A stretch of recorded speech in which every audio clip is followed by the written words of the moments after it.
My brother sacrificed many things, Mr. Potter, on his journey to find power.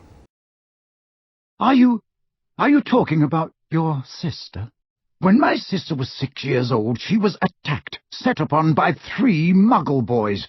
They'd seen her doing magic, spying through the back garden hedge. She was a kid. She couldn't control it. No witch or wizard can at that age. What they saw scared them, I expect. They forced their way through the hedge, and when she couldn't show them the trick, they got a bit carried away trying to stop the little freak doing it. It destroyed her, what they did. She was never right again. She wouldn't use magic, but she couldn't get rid of it. It turned inward and drove her mad. It exploded out of her when she couldn't control it, and at times she was strange and dangerous. But mostly she was sweet and scared and harmless. Then my father went after the bastards that did it and attacked them, and they locked him up in Azkaban for it. He never said why he'd done it, because if the Ministry had known what Ariana had become, she'd have been locked up in St. Mungo's for good. They'd have seen her as a serious threat to the International Statute of Secrecy, unbalanced like she was, with magic exploding out of her at moments when she couldn't keep it in any longer. We had to keep her safe and quiet. We moved house, put it about she was ill, and my mother looked after her and tried to keep her calm and happy. I was her favourite, not Albus. He was always up in his bedroom when he was home, reading his books and counting his prizes, keeping up with his correspondence with the most notable magical names of the day. He didn't want to be bothered with her. She liked me best. I could get her to eat when she wouldn't do it for my mother. I could get her to calm down when she was in one of her rages, and when she was quiet, she used to help me feed the goats. Then, when she was 14, see, I wasn't there, said Aberforth.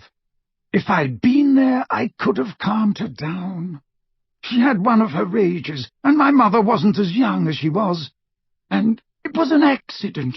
Ariana couldn't control it. But my mother was killed. So that put paid to Albus's trip around the world with little Doge.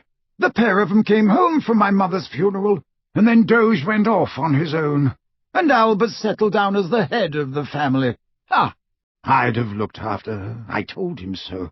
I didn't care about school. I'd have stayed home and done it.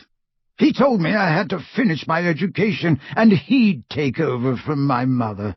Bit of a come-down for Mr. Brilliant.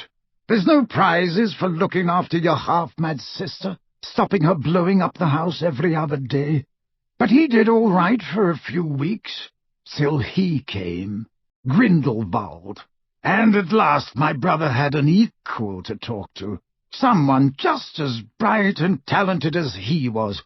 And looking after Ariana took a back seat then, while they were hatching all their plans for a new wizarding order and looking for hallows, and whatever else it was they were so interested in.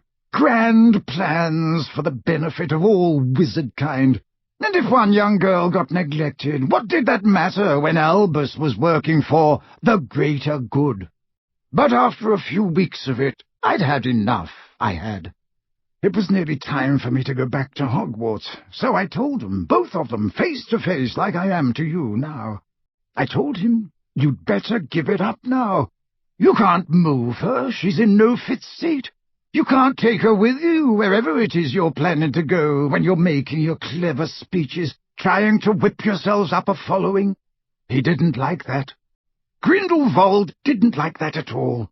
He got angry. He told me what a stupid little boy I was, trying to stand in the way of him and my brilliant brother. Didn't I understand? My poor sister wouldn't have to be hidden once they'd changed the world and led the wizards out of hiding and taught the muggles their place. And there was an argument, and I pulled out my wand and he pulled out his, and I had the Cruciatus curse used on me by my brother's best friend, and Albus was trying to stop him, and then all 3 of us were dueling, and the flashing lights and the bangs set her off. She couldn't stand it, and I think she wanted to help, but she didn't really know what she was doing, and I don't know which of us did it. It could have been any of us. And she was dead. I'm so sorry. Gone forever.